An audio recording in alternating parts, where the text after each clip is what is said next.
Welcome to the Arsenal Strength Podcast, where each week the coaches of Arsenal Strength talk fitness, nutrition, and building a healthier Pittsburgh, one podcast at a time. For the video version, head over to arsenalstrength.com.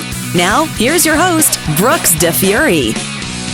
What's up, guys? My name is Brooks DeFury, and I'm standing here with Derek Ball. And in episode 2, we're going to talk to you guys about programming. Now, we are going to try and dive into this as much as we can in a short amount of time. We're going to start with a basic, macro overview of, what programming is and what it should look like.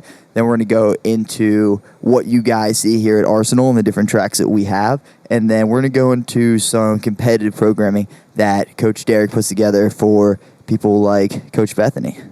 Yeah, it's going to be awesome. Okay, so we'll just kick this thing off. As Brooks said, we'll start with that macro view.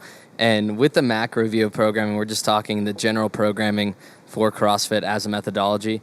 And the big thing right off the bat, and we've been saying this since day one, CrossFit has been preaching this since day one, is it's general physical preparedness, or GPP.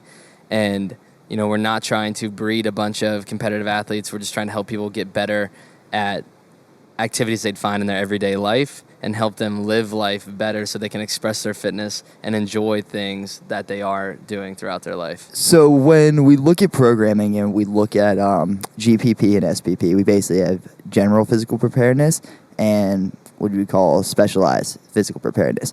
The difference between the two is obviously one is general and one is specific to a sport. All right, so if we were talking about general physical preparedness like you guys see in CrossFit, we're basically putting together a non-specialized program for you. We want to make sure that you guys are getting in a wide variety of movements, time domains, different exercises, things like that. When you go into a specialized program, you're talking about getting better at a sport, right? Or maybe not even getting better at a sport, but maybe one that's focused on strength or one that's just focused on endurance. Right.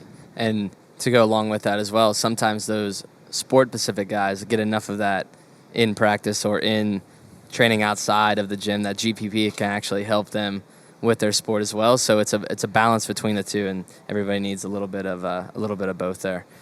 But moving into the three components, or the constantly varied functional movements executed at high intensities, which is the foundation of the programming. We're just going to break each of these down very briefly, talk about what we can vary, talk about what kind of movements we're looking for, what kind of movements we're programming, and then why the high-intensity piece is so crucial. So with the variance, what we're looking for there is just not haphazard randomness, but it's planned variance within the programming to where we're trying to address as many time domains as possible, loads, gear, the environment, the exercises, whatever we can vary as often as possible to create that broad general adaptation, which is our goal. Along with that, there's a quote by Greg Glassman that I love, to where it says, the breadth of the adaptation will exactly match the breadth of the stimulus, meaning that if your program is missing certain components, then your stimulus is going to be missing that component as well, and you will not get the adaptation that you're looking for there. In the functional movement side, we're just looking at movements that occur in real life or that mimic motor or mechanics that are found in real life. For instance, bending over to pick something up, simulating the deadlift, sitting down and standing up, squatting, reaching overhead to put something on the top shelf, your press. So we want these multi-joint compound movements that can produce large amounts of power and move large loads long distances quickly. And there's also another quote here that I've got, which is the importance of functional movement is primarily twofold. First of all, the functional movements are mechanically sound and therefore safe. And secondly, they are movements that elicit a high neuroendocrine response. So we're going to get the most bang for our buck with these functional movements in our training. Lastly, for the high intensity. In CrossFit, we define intensity as power or average power, so work times distance over time. And our goal is always to have as much power within that workout as possible, keep the intensity as high as possible in order to generate the most adaptation.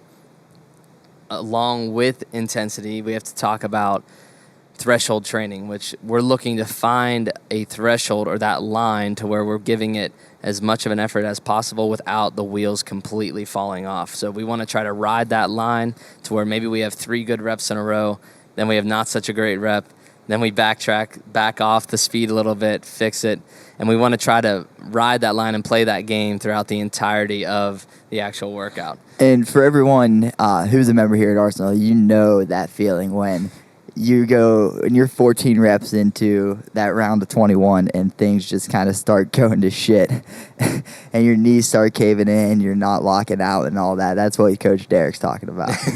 Yeah, when we come and yell at you and make you take the weight down, that's what we're talking about. We want you to be a little more on that line, not so far past it that you're going to hurt yourself. Okay. So I think the last thing, or second to last thing we're going to move into here with the broad view of this is going to be preserving the stimulus of the workout. And this is a huge one, I think, especially now that everybody's so caught up in, did I do the workout RX? Like they want that RX by their name, which is great. But if you can't complete the workout or complete the work within the set amount of time or within the desired amount of time, then we're losing the stimulus of the workout. And so to kind of explain this, we're going to break down the energy systems as basic as possible. We'll even rename them just to keep things simple. But the point of the stimulus or the point of these workouts are to fall within a certain one of the energy systems of the body. So to fall within a specific stimulus to generate a certain adaptation. And with that, the three systems, we're just going to make it simple and call them a sprint, the middle distance, and the endurance. And if you guys really want the physiology behind it, go look it up. I'll tell you about it, but I'm not going to bore you with it here. With that, with the sprint, we're talking events that are lasting less than 10 seconds or efforts that are lasting less than 10. So things like a 100-meter dash, a vertical jump, a clean, a snatch, these very fast, powerful movements that generate a lot of power and a lot of strength and generate a lot of neuroendocrine response to get those adaptations, but it's a very short work interval. Like I said, less than 10 seconds.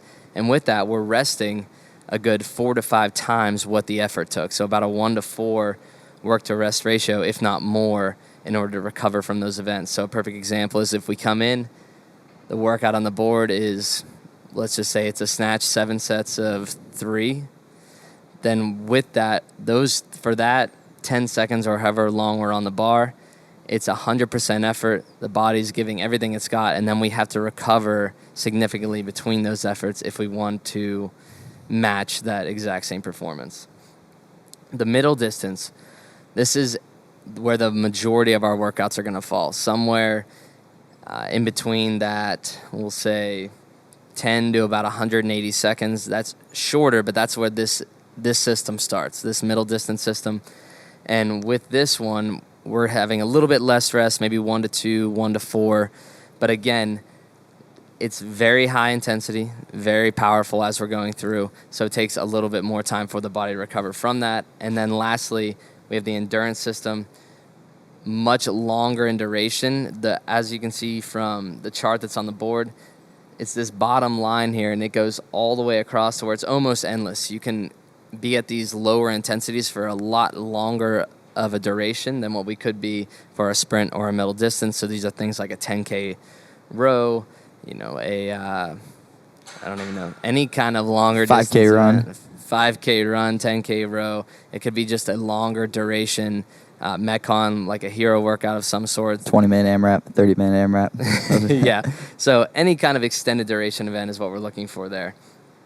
But the whole purpose of all those systems or of the programming is to target each of those systems, whether it's individually or if it's trying to blend them all together. And the majority of our workouts that we're going to program and that the majority of boxes are going to program are going to fall in the middle of all of that. So it's going to be a blend of the three systems where it shades that entire area under the curve, and that's where the money's made. Right, because as people are just trying to get fitter and be healthy, we don't really care if we're really good at a sprint or really good at some endurance piece. It could be cool, and we could like one of those more than we like the other one, but exactly. Does it make a difference in our life if we are super good at one and not the other? Yeah, I mean, it's like we said in the beginning, we want GPP, so we want to hit all of them. We want to be a jack of all trades and a master at none, so to speak. So we want to address everything without biasing or without favoring one of them as we're going through. And then the last thing before we move on to the Arsenal programming is just what we tell athletes to follow in terms of days on and days off. How many efforts should we put in before we need an active recovery day or a full rest day? And does it matter if you're a new athlete or if you've been doing this for 2 or 3 years? What's the benefits of going 3 on and 1 off versus 5 on and 2 off? And so with this, CrossFit's general prescription is a 3-day on, 1 day off cycle, because what they found is that as you're going through those first 3 days, the intensity can be very high, maximal efforts.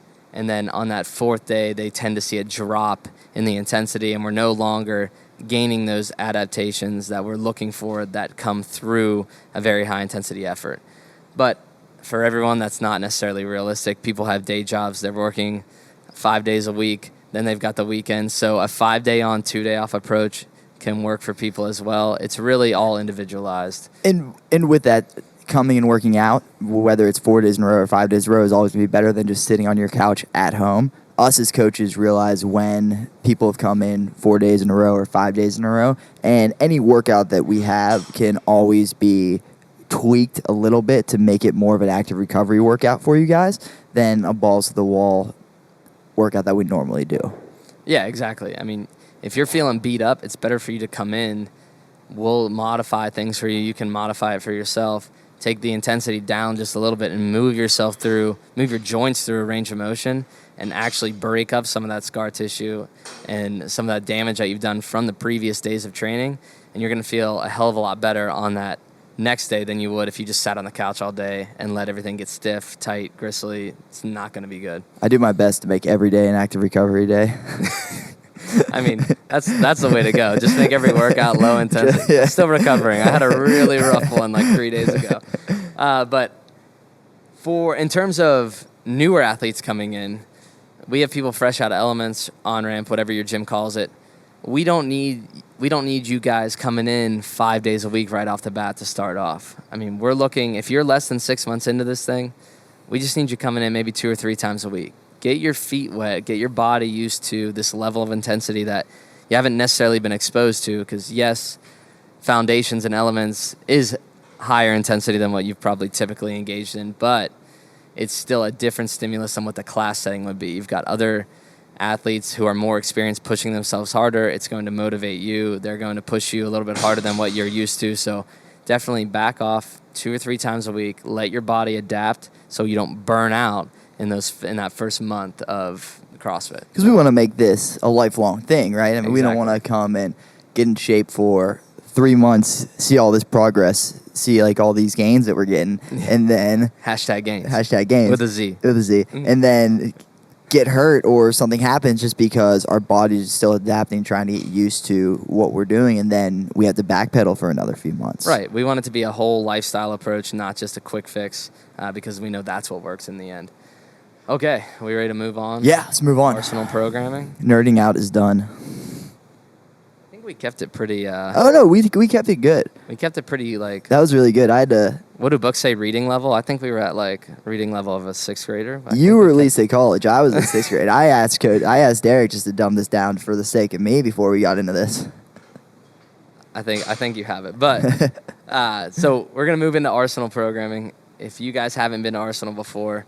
What we go through is we have 3 different categories. We have a fitness category, which is just our general GPP, looking just to help people get fitness into their life, make this part of their lifestyle, and gain similar adaptations to what the RX workout would be, but just a little bit lower intensity. The movements are scaled back to where it's not as high skill, and it's much more doable for the general population. So let's even rewind that just for a second. So when we talk about our workout of the day, everybody's pretty much doing the same workout of the day, right? It's all going to fall in the same time domain for the most part. The things that we're going to change are, again, the movements, right? If we have a newer athlete, we're going to take movements that they feel more comfortable with and that they can do very efficiently versus a movement that with an athlete who's been there for 6 months plus who might be feeling a little more comfortable with a complex movement. Right, so that's one of the things we might change up for you guys. The other thing we might change up is the loading, right, or the actual weight. Right. So while we have a couple different programming tracks, everybody's essentially always doing the same thing on that day. Yeah, the stimulus remains the same. The movements may be changed, the loads may be changed, but it's all relative. Intensity, especially in here, is relative per individual. So what may be that high level of intensity for you, those movements may not exactly match what it is for the person next to you, but the stimulus remains the same. So moving back now, with fitness, we also have our RX category, which is the general workout of the day. Whatever the movements are listed on the board, it can be higher skill movements, it can be weightlifting, it can be somewhere in between, endurance events, whatever it may be. But with this is our general workout, what the majority of individuals are going to follow. And even within this, there's still room to modify specific things, not to the point where we want to completely stray away from what's on the board, but as always, we need to make sure you guys are moving safely and effectively throughout the movements. You have anything to add for RX? No, that's good to go.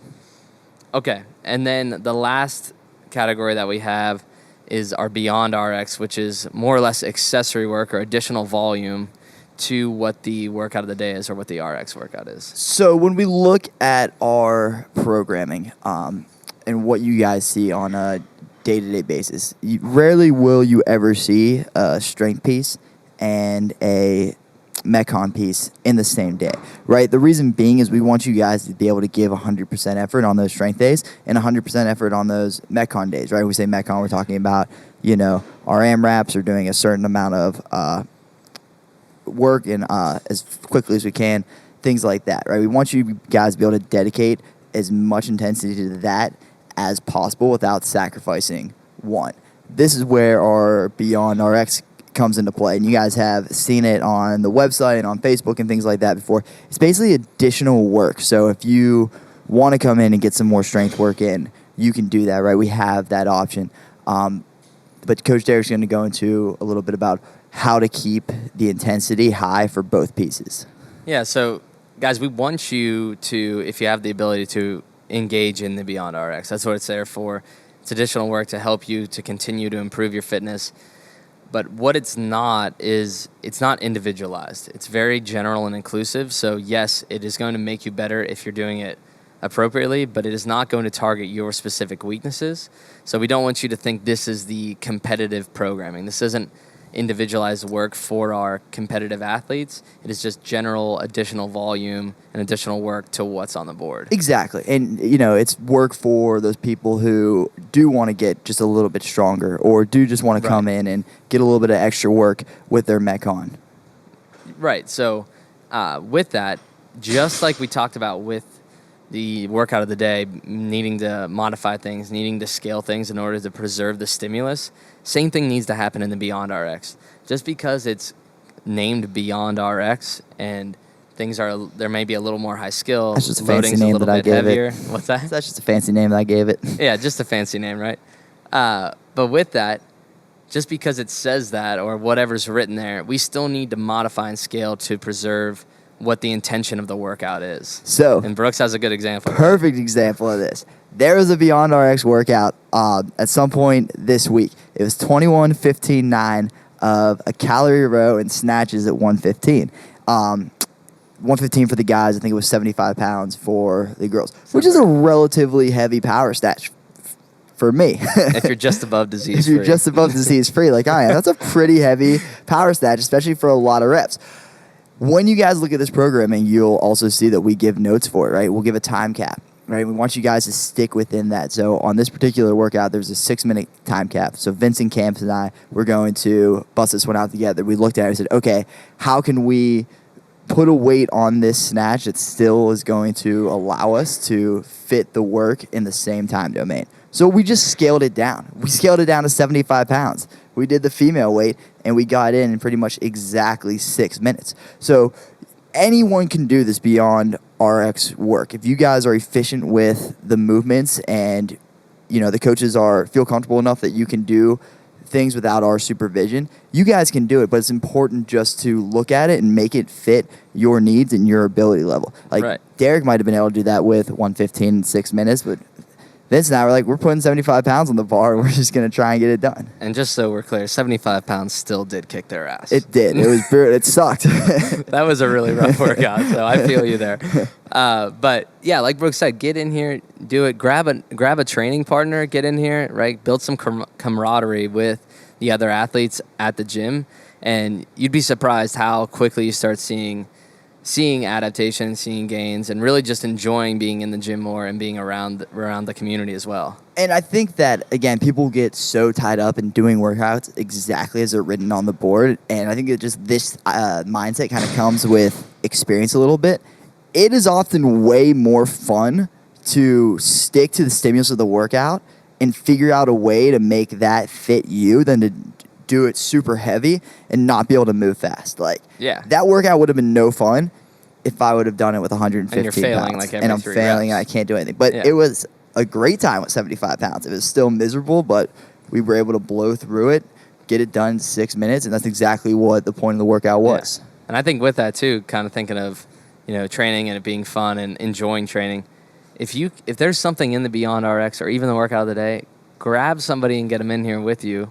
Get some accountability. Have someone that's going to push you rather than thinking, I need to go into the gym and suffer today. That shouldn't be the mindset. Grab thank somebody you. and push each other through it and just, get it done. I don't work out by myself. I do a lot, but that's okay. It's not fun. It's not. All right, I think we're moving into the competitive programming now. We good? Yeah. Now, so what this competitive programming is, so now we're like on the last track of our programming, right? So we understand what programming is. We understand what our programming at Arsenal is. Now we're moving on to basically what Coach Derek does for someone like Bethany who wants to be competitive and wants to get in competition and wants to identify those weaknesses a little bit. Yeah, so with the competitive programming, guys, we'll backtrack just for a second. What we had said about Beyond RX was that it was general and inclusive. It didn't address individual weaknesses. So with the competitive programming, it's the exact opposite. We're taking an athlete, or I'm taking an athlete, Brooks's, whoever you're working with, we're addressing your specific weaknesses and areas that you need to improve on in order to be a better competitor or a better athlete within CrossFit. So everything's very individualized. We're sitting down with you, making sure that we know all your major benchmarks. What's your Fran? What's your Diane? What's your 5K run? Where's your bench at? Where's your squat? All the major lifts and benchmarks, we need to know that. We need to have that data so that then we can begin to format and to program a workout that's going to address the weaknesses, but also continue to maintain the strengths that you do have or the areas that you are proficient in.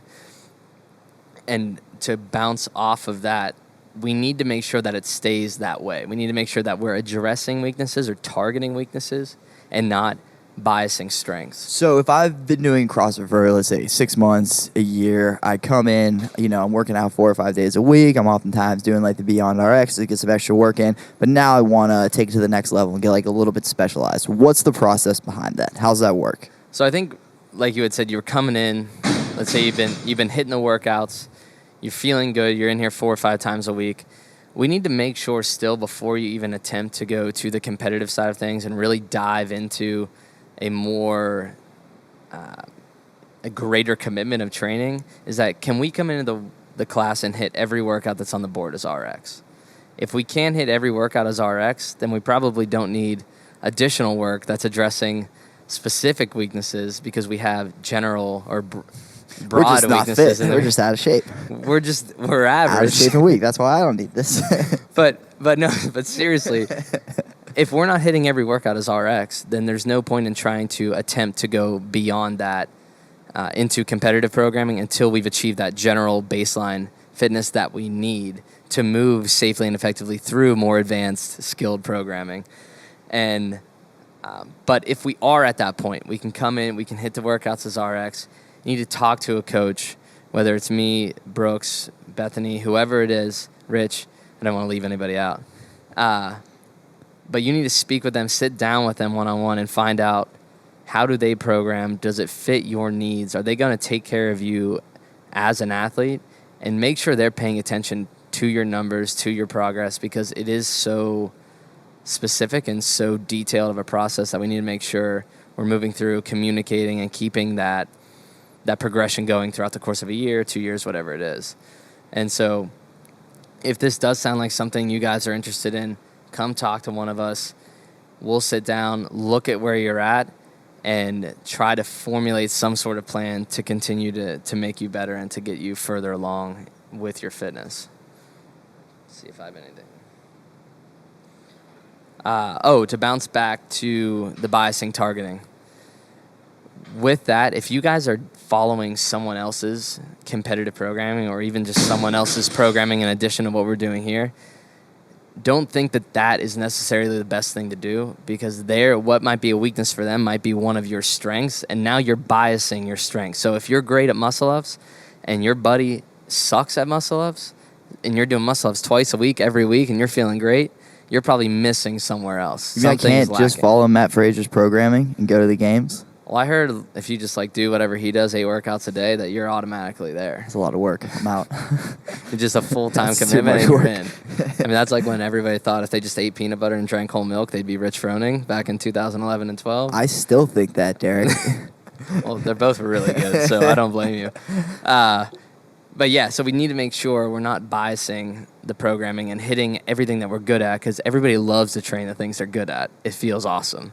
But the things that we suck at, that's where the competitive programming really dives in and hits those issues.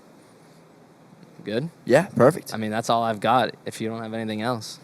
No, that's it.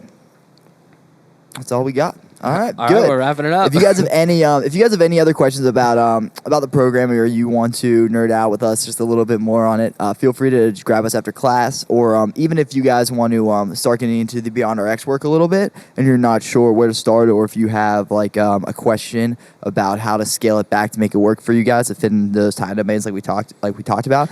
There's always a coach here working out, when they're not coaching class. So just grab one of us, ask the question, and we'll get you guys hooked up. If you guys have not already, make sure you go follow us on Instagram at Arsenal Strength. You can like us on Facebook at Arsenal Strength. Leave us a 5-star review. I don't know any of the handles, so you keep going. Everything's at Arsenal Strength. At Arsenal Strength. Leave us a 5-star review. Only 5-star reviews will do. Nothing less. Nothing less. You can go and follow Coach Derek at dball91. Yeah, I think that's what it is. Yeah. I honestly don't know. I'm not on Twitter a lot, but I think that's my Instagram too. You can friend request him on Facebook. He doesn't have that many friends. I'm really bad at social media. I think I have 6 Instagram posts over the past 4 years. We'll work on that. I need to work on it. Yeah. All right. Thanks, guys. Thanks for tuning in. If you want to take your health and fitness to the next level, head over to arsenalstrength.com and sign up for a free no sweat intro. See you next week.